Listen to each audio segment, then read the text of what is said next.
Hello students, नमस्कार। मैं Ravi sir.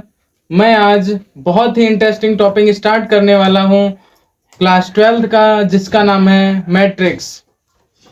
Matrix ये क्लास 12th का बहुत ही इंपॉर्टेंट चैप्टर है और ये आपके बोर्ड के पेपर में 13 नंबर का आता है, इसलिए इसको बहुत ही डीपली समझना। और इसके बाद ये ऐसा नहीं है कि आप बोर्ड का एग्जाम दे दिया तो इसका काम फिनिश हो गया, नहीं।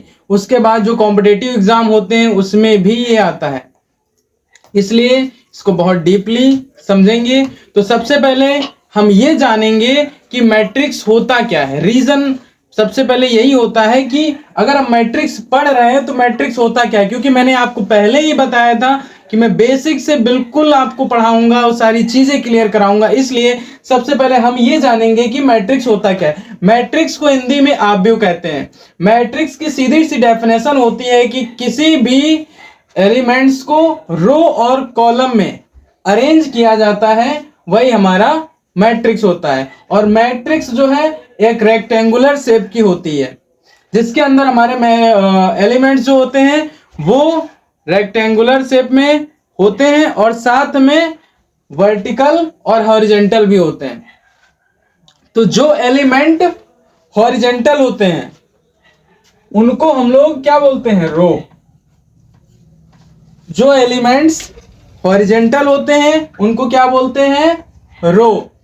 और इस तरीके से ये जो हमारी मैट्रिक्स दी हुई है इसमें हमारी 3 रो है। कितनी रो है? 3 रो, जिसको हम बोलेंगे first row, second row and third row. Row को हिंदी में कहते हैं पंक्ति। क्या कहते हैं? पंक्ति। रो को हिंदी में क्या कहते हैं? पंक्ति। रो जो हमारी है वो कितनी है? 3 है। जो यानी कि हमारे एलिमेंट्स किस पोजीशन में होते हैं? हॉरिजेंटल पोजीशन में होते हैं, वो हमारे रो कहलाते हैं।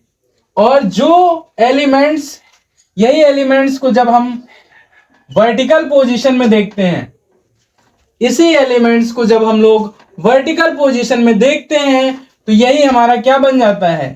कॉलम। क्या बनता है? कॉलम। जब हमारे ये एलिमेंट वर्टिकल पोजीशन में होते हैं तो उनको रो बोलते हैं, और जब ये हॉरिजेंटल पोजीशन में, जब ये हमारे एलिमेंट्स हॉरिजेंटल पोजीशन में होते हैं तो इनको रो बोलते हैं, और जब ये वर्टिकल पोजीशन में होते हैं तो इनको कॉलम बोलते हैं। और कॉलम को हिंदी में स्तंभ कहते हैं। क्या कहते हैं? स्तंभ।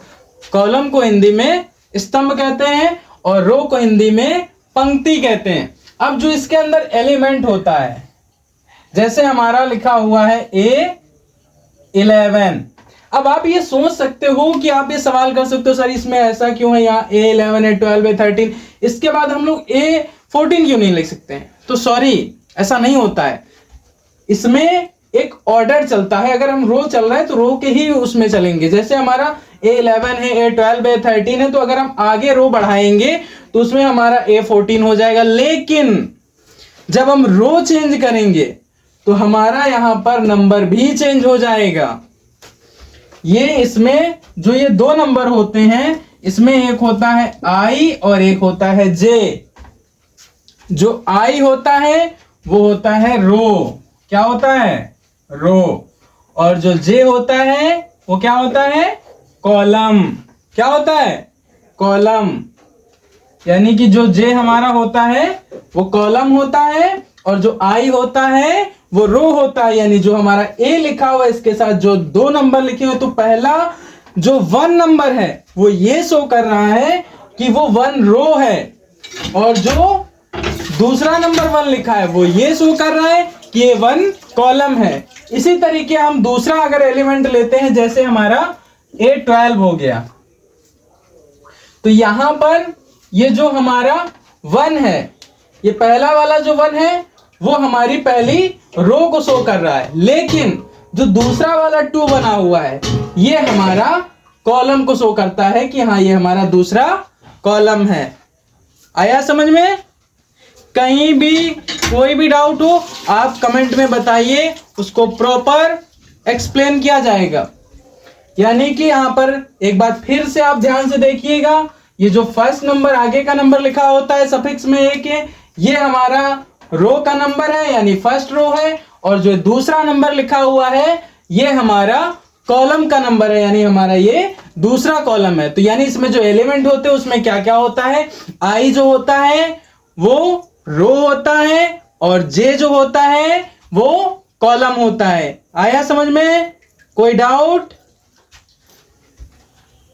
इसके बाद में अगर हम बात करें दूसरी रो की, तो इसमें हमारा जैसे लिखा हुआ है A21, तो A21 में क्या होता है, यहां पर 2 लिखा हुआ है, तो जो 2 लिखा हुआ है ये हमारा दूसरे रो को शो कर रहा है। क्या शो कर रहा है, दूसरी रो को शो कर रहा है यानी सेकंड वाली रो को शो कर रहा है। और ये जो इसके बाद 1 लिखा हुआ है, ये 1 हमारा जो है ये फर्स्ट वाले कॉलम को शो कर रहा है। आया समझ में?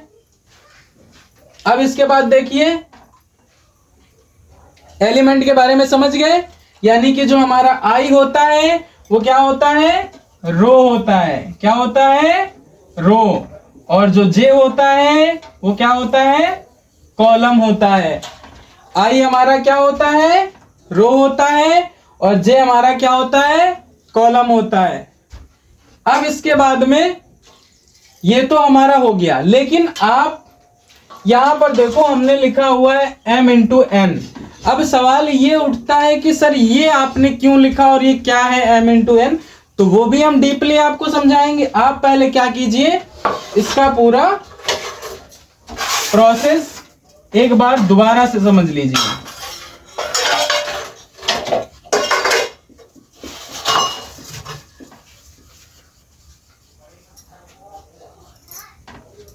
दोबारा से कैसे समझेंगे आप भी, क्या होता है एलिमेंट्स को रो और कॉलम में अरेंज करने का जो प्रोसेस होता है उसको हम लोग आप भी बोलते हैं। इसके बाद में जो हमारे वर्टिकल रो होते हैं उनको हम लोग कॉलम बोलते हैं, और जो हॉरिजेंटल रो होते हैं उनको हम लोग रो बोलते हैं। जो हमारे वर्टिकल एलिमेंट्स होते हैं यानी अवयव होते हैं उनको हम लोग कॉलम बोलते हैं, और जो हॉरिजेंटल एलिमेंट्स होते हैं उनको हम लोग रो बोलते हैं। रो को हिंदी में पंक्ति कहते हैं और कॉलम को हिंदी में स्तंभ कहते हैं। अब इसमें जो हमारे एलिमेंट्स लिखे हुए हैं, जैसे हमारा लिखा हुआ है इसमें A11, तो A11 क्या है, तो A11 जो है, तो यहां पर A के सफिक्स में 2 नंबर लिखे हुए हैं, 11, तो उसमें एक होता है आई और दूसरा होता है जे। आई हमारा होता है रो और जे हमारा होता है कॉलम। यानी कि अगर हमारा यहां पर 11 दिया हुआ है तो ये जो पहला 1 नंबर है शो कर रहा है कि जो पहला एलिमेंट है ये पहली रो का है और पहले कॉलम का है। लेकिन यहां पर हमने देखो दूसरा एलिमेंट लिया है A21। अब A21 जो 2 है हमारा ये सेकंड रो का है, और जो 1 है वो हमारा फर्स्ट वाले कॉलम का है। आया समझ में? और ध्यान से समझना, सारी चीजें क्लियर हो जाएंगी, कोई भी डाउट आपके माइंड में नहीं रहेगा, और जो भी डाउट हो आप कमेंट में बताइए, उसको क्लियर किया जाएगा प्रॉपर। समझ में आया सारे बच्चों को? तो ठीक है, इसका एक स्क्रीनशॉट ले लीजिए आप प्रॉपर, ताकि आप भूले ना इसको।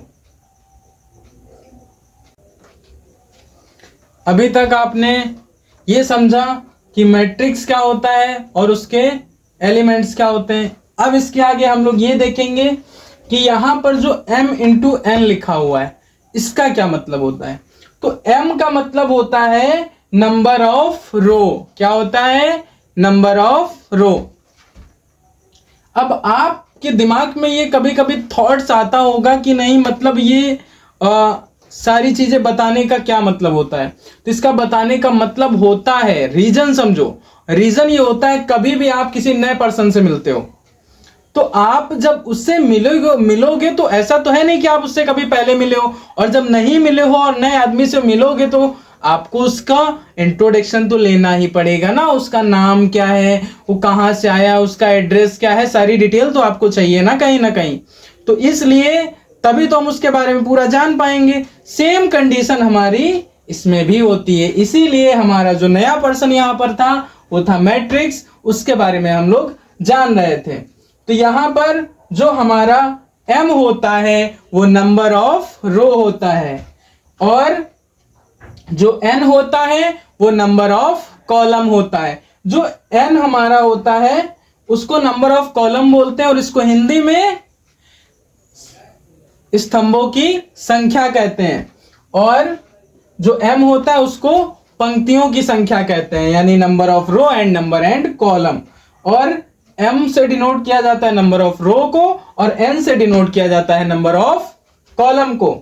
और जो i होता है, अभी जैसे हमने पीछे एलिमेंट में बताया था, i हमारा होता है रो और j हमारा होता है कॉलम। अगर आपको क्वेश्चन में कभी कभी ये पूछ देता है, ऑब्जेक्टिव में आ जाता है, तो उसमें पूछता है कि अवयव का क्रम क्या है या कोटि क्या है। आपको एक छोटा सा दे दिया एग्जाम्पल और बोला कि इसमें मैट्रिक्स एक छोटा सा दे दिया, जैसे कि आपको ये दिया हुआ है,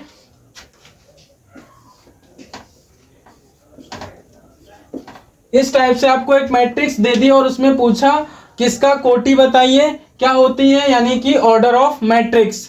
तो इसमें अभी हमने आपको जस्ट बताया कि m होता है नंबर ऑफ रो। तो हमारी रो कितनी है, ये 1 और ये 2, तो ये हमारा 2 हो गया क्या, रो का नंबर। फिर n है, तो हमारे कॉलम कितने हैं, 1 एंड 2, तो यहां पर ऐसे लिख देंगे। यानी हमारा जो इसका ऑर्डर निकला वो क्या निकला, 2 इंटू 2। क्यों, क्योंकि 2 हमारा रो है एंड 2 ही हमारी कॉलम्स हैं। आया समझ में। अब इसके बाद में यहां तक की समझ में आ गया। अब अगर बाय द वे ये क्वेश्चन आता है कि number of elements, find the number of elements, यानी कि अवयव की संख्या ज्ञात कीजिए, तो आप कैसे करेंगे। तो उसके लिए भी यही होता है m इंटू n, लेकिन यहां पर हम इसको ऐसे ही छोड़ देते हैं, लेकिन यहां इसी का हम लोग मल्टीप्लाई करा देते हैं। जैसे यहां पर अगर हम लोग निकालेंगे नंबर ऑफ एलिमेंट्स, तो यहां पर हमारा 2 इंटू 2 हो जाएगा 4। आप काउंट कर सकते हो 1 2 3 4, लेकिन हम लोगों को सिंपल मेथड से निकालना है, क्योंकि हमने आपको बताया था कि हम शॉर्ट ट्रिक बताएंगे, इसीलिए तो इनका डायरेक्ट हम मल्टीप्लाई करा देंगे, हमारा नंबर ऑफ एलिमेंट्स भी आ जाएगा, और इससे हमें यह पता चल जाएगा कि हमारा ऑर्डर ऑफ मैट्रिक्स। तो अभी हमने क्या इसमें समझा, ऑर्डर ऑफ मैट्रिक्स यानी m इंटू n, और number of elements equal to m into n। Difference है, ये ऐसे ही शो करेगा, लेकिन इनका बाद में मल्टीप्लाई हो जाएगा। ये बात बहुत अच्छे से याद रखिएगा सारे बच्चों से। ये उम्मीद है कि जितना हमने समझाया होगा आपको समझ में आ गया होगा। मैट्रिक्स के बारे में हमने आपको फुल इंट्रोडक्शन करा दिया है, और नो डाउट कोई भी कंफ्यूजन हो आप कमेंट में बताइए, आपकी सारी डाउट्स क्लियर किए। ये जितना भी हमने आपको अभी बताया समझाया, इसका एक बार स्क्रीनशॉट ले लीजिए ताकि आपको याद रहेगा, और इसको कहीं ना कहीं लिख लीजिएगा, क्योंकि बहुत सिंपल प्रोसेस है। इसका स्क्रीनशॉट ले लीजिए। अब इसके बाद हम लोग देखेंगे टाइप्स ऑफ मैट्रिक्स, कि मैट्रिक्स के टाइप्स कौन कौन से होते हैं। तो हम लोग मेन टाइप पढ़ेंगे। सबसे पहले हमारा आता है हॉरिजेंटल मैट्रिक्स। हॉरिजेंटल मैट्रिक्स को हिंदी में क्षैतिज आव्यूह कहते हैं। क्या कहते हैं, क्षैतिज आव्यूह। हॉरिजेंटल मैट्रिक्स में क्या होता है, जो रो होती है वो कम होती हैं, और जो कॉलम होते हैं वो ज्यादा होते हैं। यानी नंबर ऑफ रो जो होता है वो कम होता है, यानी लेस होता है, और जो नंबर ऑफ कॉलम्स होते हैं वो ग्रेटर होते हैं। और दूसरी मैट्रिक्स है हमारी वर्टिकल मैट्रिक्स। अब वर्टिकल मैट्रिक्स में नंबर ऑफ रो जो होते हैं वो ज्यादा होते हैं, और जो नंबर ऑफ कॉलम होते हैं वो कम होते हैं। बस इतना सा डिफरेंस होता है हॉरिजॉन्टल मैट्रिक्स में और वर्टिकल मैट्रिक्स में। और जीरो मैट्रिक्स के सारे एलिमेंट जितने भी होते हैं, all elements is zero. Zero matrix बिल्कुल सिंपल होता है, बहुत इजी होता है। इसके जितने भी एलिमेंट्स होते हैं कैसे होते हैं? जीरो होते हैं, कोई डाउट नहीं, कोई भी चेंज नहीं, सब एक जैसे। और उसके बाद यूनिट मैट्रिक्स। यूनिट मैट्रिक्स में क्या होता है? हमारा एक एलिमेंट 1 होता है और दूसरा एलिमेंट 0 होता है, और ये होता है डायगोनल शेप में। किस शेप में होता है? डायगोनल शेप में होता है। ये इस तरीके से जो होगा वो हमारा क्या होगा? Unit matrix. यानी एक एलिमेंट उसका 1 होगा, फिर दूसरा 0 होगा। इसी तरीके से हमारा क्या होता है? Unit matrix. जीरो जो होता है, जीरो से हम लोग बहुत सारी चीजें सीख सकते हैं, क्योंकि मैथ में जीरो ही जो है जिसकी खोज आर्यभट्ट जी ने की थी, और जीरो जो है खुद में कोई वैल्यू नहीं रखता है। इंसान का जो नेचर होना चाहिए वो बिल्कुल जीरो की तरीके होना चाहिए, जैसे जीरो होता है। जीरो की खुद में कोई वैल्यू नहीं होती है। अगर वो सिंगल है, जीरो लिखा हुआ है, तो उसकी कोई वैल्यू नहीं होगी। जैसे मान लो आप ये जीरो लिखा हुआ है, इसकी कोई वैल्यू नहीं है। लेकिन इसी के साथ अगर हम 1 लगा दें तो इसकी वैल्यू बढ़ जाती है। इसी तरीके से अगर हम इसमें दूसरा 0 लगा दें तो इसकी 1 की वैल्यू और बढ़ जाती है। इसलिए इंसान का जो नेचर होना चाहिए वो बिल्कुल जीरो की तरीके होना चाहिए। उसका रीजन है क्योंकि जीरो जो होता है वो ना तो नॉर निगेटिव होता है और ना ही नॉर पॉजिटिव होता है। यानी कि इंसान का नेचर ऐसा होना चाहिए कि ना उसके ज्यादा दोस्त हो और ना ही ज्यादा दुश्मन हो, बिल्कुल जीरो की तरीके। जैसे कॉमन आपको कोई मिला तो हाँ हाय हेलो नमस्ते, ज्यादा क्लोजली नहीं है, यानी ये सबके साथ मैनेज कर लेता है। तो इंसान का नेचर जीरो के जैसा होना चाहिए। खुद में जब रहे तो उसकी कोई वैल्यू ना रहे, लेकिन अगर किसी के साथ खड़ा हो जाए तो उसकी वैल्यू बढ़ा दे। ये होता है जीरो का नेचर। तो हम लोग जीरो से ये सीख सकते हैं। ऐसा नहीं है कि मैथ हमें लाइफ नहीं सिखाती, बहुत कुछ सिखाती है, लेकिन आपको सीखना आना चाहिए और सिखाने वाला होना चाहिए। इसलिए हमने जीरो से क्या सीखा कि इंसान का नेचर कैसा होना चाहिए? खुद में कोई वैल्यू ना हो, लेकिन जिसके साथ खड़ा हो जाए उसकी वैल्यू बढ़ा दे। आज हमने कितनी सारी चीजें समझी, एक बार मैं दोबारा से ओरल कर दे रहा हूं ताकि आप कोई चीज भूले ना। आज हमारा नया चैप्टर स्टार्ट हुआ था जिसका नाम था मैट्रिक्स, और मैट्रिक्स में मैट्रिक्स क्या होता है ये जाना। मैट्रिक्स में जो एलिमेंट होते हैं वो किस तरीके से अरेंज होते हैं। जो हमारे वर्टिकल होते हैं उनको हम लोग कॉलम कहते हैं, और जो हॉरिजॉन्टल होते हैं उनको रो कहते हैं। और एलिमेंट के सफिक्स में जो नंबर होते हैं उसमें पहला होता है आई यानी कि रो, और दूसरा होता है जे यानी कॉलम। आई जो होता है वो रो को शो करता है और जे जो होता है वो कॉलम को शो करता है। लेकिन जब हमारा मैट्रिक्स कंप्लीट हुआ था तो उसके साइड में m इंटू एन लिखा था। m होता है number of row and n होता है नंबर ऑफ कॉलम। ये हमारा शो करता है। उसके बाद हमने ये पढ़ा था कि हमारा कैसे हम लोग फाइंड करेंगे ऑर्डर ऑफ मैट्रिक्स, कैसे फाइंड करेंगे एलिमेंट्स ऑफ नंबर, जिसका सिंपल सा प्रोसेस था m इंटू एन। बट जिसमें हम लोग ऑर्डर ऑफ मैट्रिक्स फाइंड करेंगे यानी अवयव का क्रम या कोटि, तो उसमें हम लोग मल्टीप्लाई नहीं कराते हैं। जो भी हमारा नंबर रो का है, जो भी कॉलम का है, बस लिख देते। लेकिन जब हम लोग उसमें पढ़ेंगे नंबर ऑफ एलिमेंट्स में, तो उसमें m इंटू एन कराएंगे, यानी जो नंबर होगा रो एंड कॉलम का उसका मल्टीप्लाई कराएंगे, तब हमारे एलिमेंट्स फाइंड होंगे। ये हमने सीखा था। और इसमें हमने ये देखा कि टाइप्स ऑफ मैट्रिक्स क्या होता है, जिसमें हमने पहला देखा हॉरिजॉन्टल मैट्रिक्स, जिसमें नंबर ऑफ रो जो है वो कम होती है और नंबर ऑफ कॉलम ज्यादा होते हैं। और वर्टिकल मैट्रिक्स में क्या होता है, इसमें नंबर ऑफ रो ज्यादा होते हैं और नंबर ऑफ कॉलम कम होते हैं। जीरो मैट्रिक्स के सारे elements zero, all elements is zero, very simple matrix.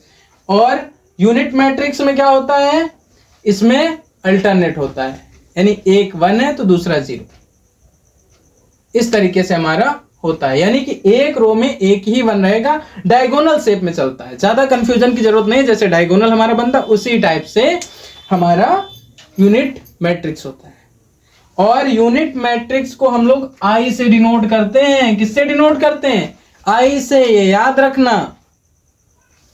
तो आज हमारा हमने क्या सीखा? मैट्रिक्स का इंट्रोडक्शन। अब नेक्स्ट क्लास में हम लोग सीखेंगे कि मैट्रिक्स को ऐड कैसे करते हैं, कैसे सब्ट्रैक्ट करते हैं, इसके बारे में हम लोग डिटेल से समझाएंगे। Thank you class, bye bye.